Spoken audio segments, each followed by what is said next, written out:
Hello guys, welcome back to Shivam gaming video. तो guys आज मैं खेलने जा रहा हूँ इंडियन बाइक रेस 3D।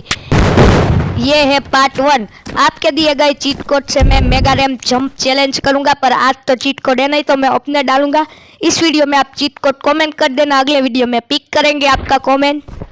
हम डेली वीडियो में 3 चीट कोड यूज़ करेंगे। तो हम पहले शुरुआत करते हैं और मैं पहले बता देता हूँ, मैं 5x0 नहीं डायल करूँगा, पहले 1-1 से करते हैं। और आ चुकी है साइकिल, और आपके दिए गए चीट कोड से मैं सफलता से लैंड हो सकता हूँ या नहीं वो भी देखेंगे। तो चीट कोड जल्दी से कमेंट कर दो।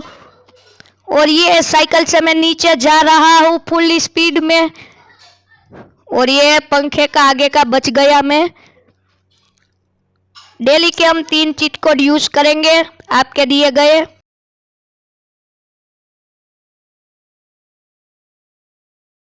आप प्लीज यार सब्सक्राइब कर देना। और मैं सफलता से लैंड हो गया थोड़ी विमल थूक के। दर वीडियो में 2 या 3 चीट कोड यूज करेंगे, चलेगी मुझको पता है भाई। ये बाइक अच्छी है, आप रोज नए नए चीट कोड कमेंट कीजिएगा, मैं उसको यूज करूंगा। देखते क्या मैं मेगा रैम से नीचे कूद पाऊंगा या नहीं।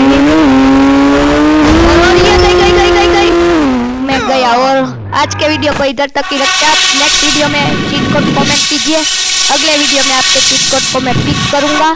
तो मिलते हैं नेक्स्ट वीडियो में।